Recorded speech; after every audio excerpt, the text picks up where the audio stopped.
Mais écoute, bonsoir Jérôme. Bonsoir. Et puis, écoute, je suis ravi de t'accueillir pour cet échange qu'on a décidé, parce que c'est dans le cadre de Planète Altruiste. En tout cas, je tiens, d'abord pour moi, la première chose, c'est que d'abord je tiens à te remercier pour le soutien que tu apportes à la Planète Altruiste, parce que tu es, c'est pas du tout de la flatterie, mais tu es un conseiller hors norme, parce que tu as un puits de science absolument extraordinaire. Et pour nous, c'est vraiment toujours un plaisir de t'entendre, parce que c'est chaque fois des informations qui nous sont extrêmement profitables. Et puis surtout, ce que j'apprécie chez toi, c'est la rigueur avec laquelle justement tu les transmets. Parce qu'on sent que tu n'es pas du tout comme ces personnes, des personnes un peu perchées. Et toi, on sent que tu as vraiment bien les pieds sur terre, que tu regardes les choses de manière extrêmement factuelle, que tu restes dans les faits. C'est quelque chose que nous, en tout cas, on apprécie particulièrement dans Planète Altruiste, parce que justement, on ne veut pas raconter n'importe quoi aux gens. On a déjà justement dans notre association comme conseiller scientifique Pablo Servigne, qui est pareil, un scientifique qui essaie vraiment de regarder les choses le plus objectivement possible et reste au niveau des faits. C'est quelqu'un d'extrêmement factuel aussi. Et donc c'est quelque chose qui pour nous est particulièrement appréciable. Donc en tout cas, c'est pour ça qu'on est ravis de t'avoir comme conseiller scientifique dans Planète Altruiste. Donc ça, c'était la première chose sur laquelle je voulais venir. Alors je suis tout aussi ravi de te rencontrer. Donc merci pour ces compliments. Alors le commentaire que j'aurais à faire, c'est qu'être lucide, essayer de voir les choses telles qu'elles sont, ça nécessite de déployer beaucoup d'énergie. Il ne faut pas s'emballer trop d'attention.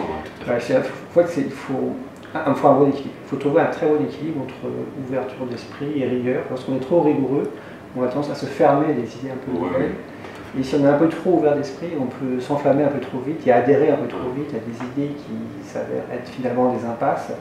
Donc c'est un numéro d'équilibriste, hein. On peut se tromper. Je crois que la première chose, le premier état d'esprit à avoir pour essayer de ne pas se tromper, c'est justement avoir conscience qu'on peut se tromper, justement. Parce que si on a trop confiance en ce jugement, c'est là où on peut adhérer trop fortement à des idées et ensuite c'est difficile de revenir en arrière en fait. Donc il faut trouver le bon équilibre entre ouverture d'esprit, capacité à changer d'idée. Toujours capable de se critiquer soi-même, en fait, de remettre en question ses croyances. Et en plus on connaît la science, plus on réalise en fait que les connaissances sont fragiles, que justement les méthodologies scientifiques qui sont censées décrire le réel en fait sont fragiles. Je pense qu'en fait la science sur Terre est très fragile.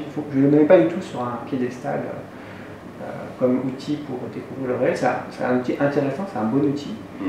Mais qui est encore à développer. Je pense qu'on a encore beaucoup, la science a encore beaucoup de chemin à faire sur le plan de la méthodologie pour être encore plus rigoureuse, notamment pour ne pas se laisser intoxiquer par des intérêts purement commerciaux ou idéologiques ou purement égotiques, parce que souvent l'ego nous joue des tours et lorsqu'on a défendu pendant des années une idée, c'est extrêmement difficile de reconnaître qu'on s'est trompé, que c'était inexact, de changer son positionnement, c'est pas du tout quelque chose de facile, surtout si on l'a défendu pendant 10 ans, etc.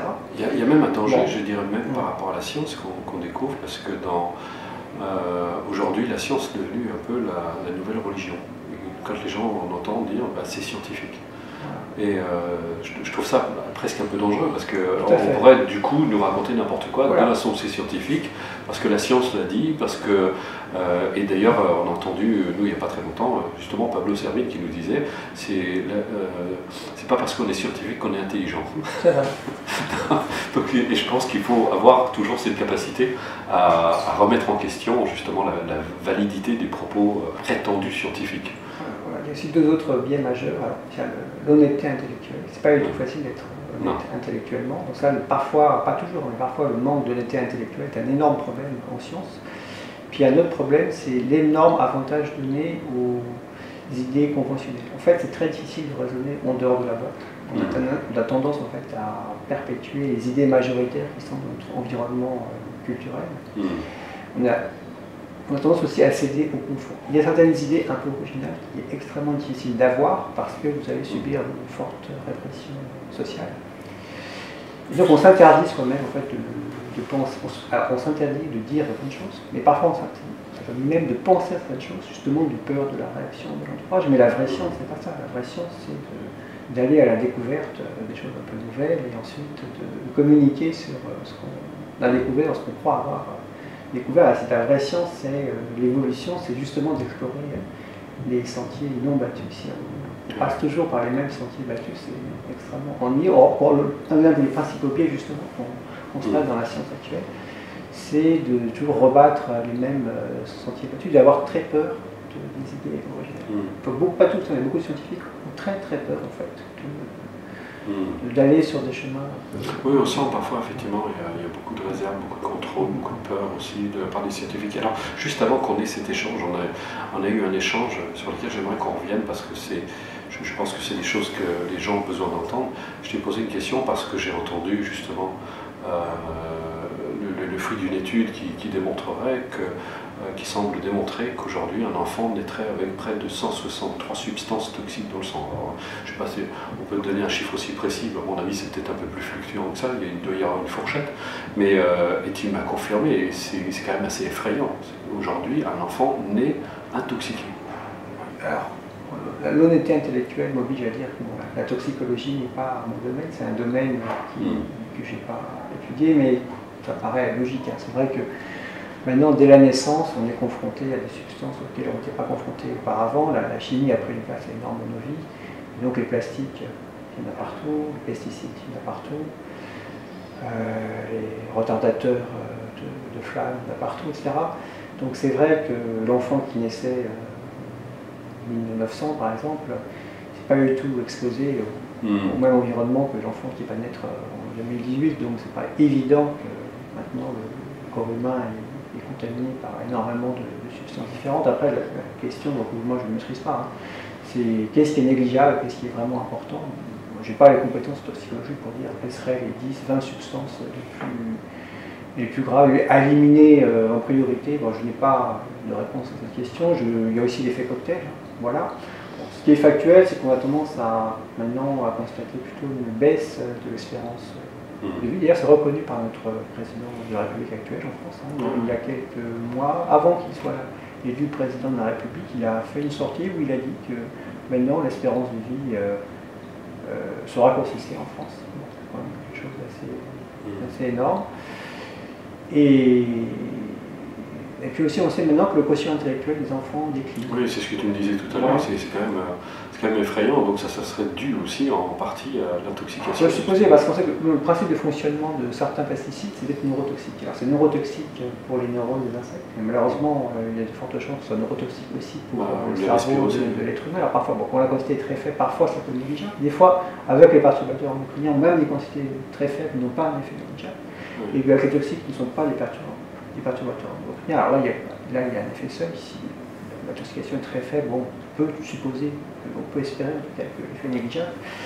Mais à force d'être exposé à tout un tas de substances, bon, forcément, ça ne va pas faire. Oui, c'est ça, parce que finalement, le corps n'arrête pas de subir des agressions. Je pense que même une question de bon sens, se dire toute la pollution qu'on respire, tout ce qu'on mange, tous les pesticides qu'on avale, qui se trouvent dans les légumes aujourd'hui, dans la viande, donc on peut évidemment imaginer que ça va avoir forcément un impact et que le corps doit se défendre en plus contre ces agressions supplémentaires, en plus de tout ce que l'on peut subir. Il y a aussi la question des ondes électromagnétiques, que je ne maîtrise pas non plus, mais qu'a bien exploré apparemment mon confrère professeur Belpomme, qui à l'origine était cancérologue, maintenant qui s'intéresse beaucoup justement à la médecine préventive et qui essaye à la fois de promouvoir une meilleure nutrition et le fait d'éviter au maximum tous les polluants auxquels on peut être exposé.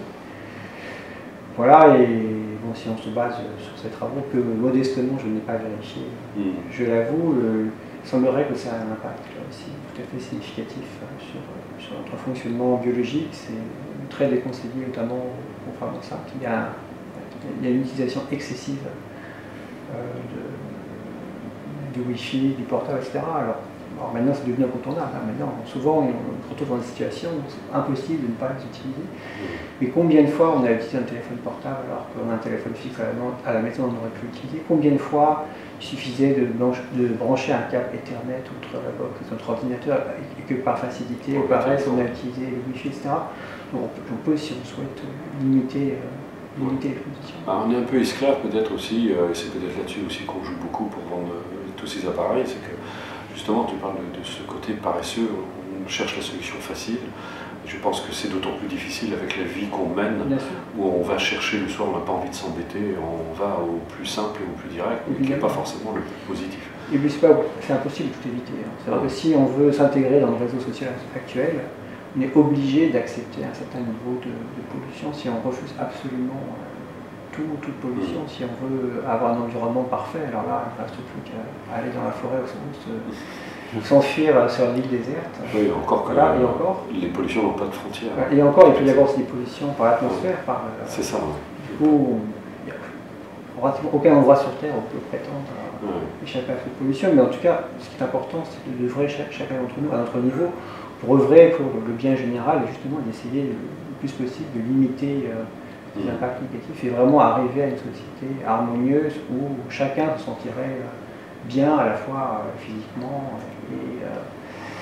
et mentalement, alors que là, il semblerait, certains vont dire que c'est de la paranoïa, mais là, il semblerait qu'on se trouve dans une phase plutôt destructive. Voilà, ça c'est factuel et ça c'est objectif. Je pense que si un être d'une autre planète arrivait sur Terre et avait un recul parfait, qui n'était pas du tout contaminé par le bagage culturel qui existe sur Terre, s'il arrivait, s'il constatait l'état de la planète, il dirait qu'est-ce que vous faites, terriens? Là, il y a 50 ans, 100 ans, vous aviez une très belle planète avec une biodiversité extraordinaire, les océans n'étaient pas pollués, vos rivières n'étaient pas polluées, vous aviez des forêts magnifiques, vous aviez des animaux magnifiques, vous aviez une nourriture délicieuse, vous aviez une planète formidable. Et là, en quelques dizaines d'années, vous détruisez tout. Mais qu'est-ce que vous faites, terriens? Vous êtes devenu complètement fou, mais arrêtez. Je pense que ce serait la réaction. Un être venu d'ailleurs, je pense que ce serait sa réaction s'il venait nous prendre. Oui, parce qu'on assiste à des choses insensées. On prend l'exemple de la viande, aujourd'hui, où on veut tous notre morceau de steak, parce que d'abord on a été quand même conditionné, on vit avec cette croyance qui est complètement erronée, puisqu'on a eu l'occasion d'en parler, qu'on a absolument besoin de viande, de substances animales pour vivre correctement et en bonne santé. Et ça, on sait aujourd'hui, puisqu'il y a des études extrêmement sérieuses qui vont prouver qu'on n'en a absolument pas besoin, qu'on peut s'en passer. Moi d'ailleurs, j'en suis la preuve, puisque je l'ai fait, et toi aussi, bien sûr. On vit très bien, justement, sans substance animale, et on arrive à s'en passer. Je dirais même que je n'ai jamais été en aussi bonne santé, et je n'ai jamais eu autant d'énergie. Et de voir que il y a quelque chose quand même d'assez insensé pour que j'ai mis 10 minutes de plaisir dans mon assiette. J'accepte qu'on déforeste en masse et puis qu'on pollue, parce qu'on pourrait s'arrêter sur les chiffres, mais qui sont effrayants, parce que moi j'ai eu l'occasion de les regarder, de les détailler, et de se dire, juste pour se faire plaisir, on accepte de détruire notre propre habitat finalement, parce que c'est un peu ça, on est en train de détruire notre maison. Ça paraît complètement absurde. C'est complètement absurde. Voilà. Mais il y a un tel entraînement social, on est tellement poussé à ça, que là aussi, pour ne pas participer à notre propre destruction, il faut nager à contre-courant. Donc c'est pas évident, mais justement on est là pour essayer d'encourager. Mais quand on en parle autour de nous, c'est vrai qu'on a un peu l'impression que les gens sont à des années-lumière de ce qui se passe réellement en fait sur la planète. Et ils n'ont pas conscience en fait de... moi j'en sais parce que je suis un homme public, j'ai eu l'occasion de discuter avec pas mal de personnes, avec un grand public, et il y a même une absence de réaction quand on leur dit. On a l'impression qu'ils n'arrivent pas à y croire, que c'est pas possible, que pour eux, non, tout va bien se passer, c'est juste un mauvais moment à passer, alors qu'on a conscience que si on continue à fonctionner comme ça, il est évident, puisque aujourd'hui il y a des courants scientifiques, collapsologues, qui parlent de l'effondrement, et qui semblent assez cohérents par rapport aux indices qu'on est en train de récolter, sans être pessimiste bien sûr, mais il y a quand même une réalité qui est là, parce que il y a 1 100 000 tonnes de déchets toxiques par jour dans les océans, oui c'est ça. On se demande comment la planète elle peut tenir à ce rythme. 12 milliards de mégots de cigarettes sont jetés dans la nature par jour. Quand on sait qu'un mégot de cigarette pollue 500 litres d'eau, on pourra aligner les chiffres comme ça, et quand on les accumule les uns après les autres, on se dit mais comment notre planète arrive encore à tenir en fait. C'est quand même... Toi, qu'est-ce que tu en penses quand tu vois, parce que tu es au fait de ces chiffres, tu les vois justement, et c'était un peu la question que je voulais me poser, parce qu'il y a Jérôme Bernard Pellet, le scientifique, qui voit ces chiffres, mais Jérôme, l'homme, comment est-ce qu'il vit ça aussi? Bon, alors, je suis très inquiet pour les générations futures. Hein. Je me dis, est-ce que les enfants qui naissent actuellement, est-ce qu'ils auront une vie aussi heureuse que nous, ce qu'on a pu avoir dans notre enfance? Bon, malgré la pollution, bon, malgré tout ce qui a pu se passer de négatif, bon, il y a eu aussi des aspects positifs. On a vécu dans un certain confort après la Deuxième Guerre mondiale, en tout cas en Occident, un peu partout, mais en tout cas en Occident.